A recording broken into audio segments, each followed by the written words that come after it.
लगभग 1 अरब साल पहले सृष्टि का निर्माण हुआ। ग्रंथों की माने तो सनातन धर्म की स्थापना भी उसी समय हुई थी। ब्रह्मा, विष्णु, महेश सहित अग्नि, आदित्य, वायु और अंगिरा ने इस धर्म की स्थापना की।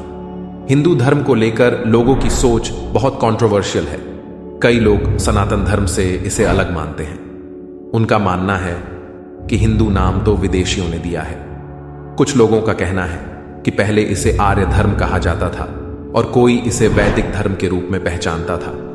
लेकिन इस विषय पर विद्वानों की अलग अलग राय है। चलिए आपको एक यात्रा पर ले चलते हैं जो अत्यंत प्राचीन और अनंत है, जिसे हम सनातन धर्म या हिंदू धर्म के रूप में जानते हैं। इसका अर्थ संतों की तरह हमेशा बना रहने वाला है, जिसका कोई आदि नहीं है और न ही अंत। इस धर्म का इतिहास दरअसल अद्भुत है। यह धर्म अखंड भारत को गहराई तक छूता है और उसकी संस्कृति को संवारता आया है। इस विशाल विचारधारा के साथ जब मानवता में धर्म परिवर्तन की लहरें बह गईं, तब भी इस क्षेत्र के लोग उसी सनातन धर्म में अपनी श्रद्धा को सुरक्षित रखते रहे। ओम, जो सनातन परंपरा का प्रतीक है, वह न केवल एक चिन्ह है बल्कि उस संस्कृति का निवास है जो ऋग्वेद के अनुसार हर देवता और मनुष्य को जन्म देता है और उन्हें प्रगति की राह दिखाता है।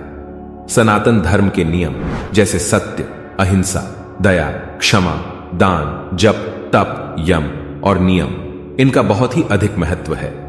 ये ह्यूमन वैल्यूज को सुरक्षित रखते हैं। सनातन धर्म में 4 वेद हैं: ऋग्वेद, यजुर्वेद, सामवेद और अथर्ववेद। ऋग्वेद से धर्म, यजुर्वेद से मोक्ष, सामवेद से काम और अथर्ववेद से अर्थ की प्राप्ति होती है।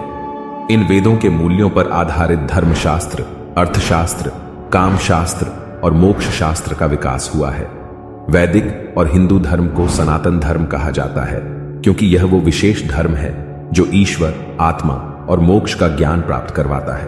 यम, नियम, एकाग्रता, ध्यान, मौन और तप, इन साधनाओं से ही मोक्ष का रास्ता मिलता है। इसके अलावा कोई भी मोक्ष का मार्ग नहीं है।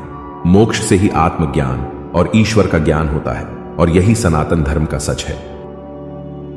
धर्म, अर्थ, काम, मोक्ष, इनमें मोक्ष ही अंतिम लक्ष्य है।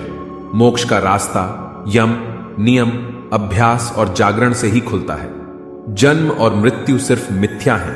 जगत तो भ्रम रहित है। ब्रह्मा और मोक्ष ही सत्य है और मोक्ष से ही ब्रह्मा को प्राप्त किया जा सकता है। व्यक्ति के अस्तित्व को समृद्ध करने का कोई और रास्ता नहीं है। जो ब्रह्मा को समर्पित है उसे ब्राह्मण कहा जाता है।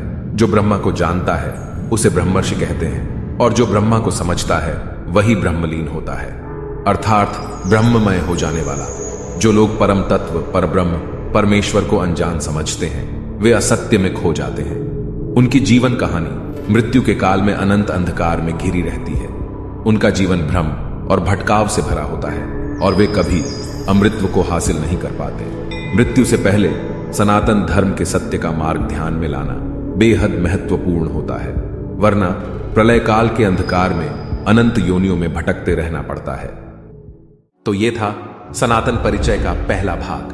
हमारी इस धार्मिक और प्राचीन यात्रा के साथ जुड़ने के लिए धन्यवाद। अगले भाग में हम पुराणों के बारे में विस्तार पूर्वक बात करेंगे। हमारी वीडियो आपको अच्छी लगी हो तो वीडियो को लाइक और चैनल को सब्सक्राइब जरूर करना।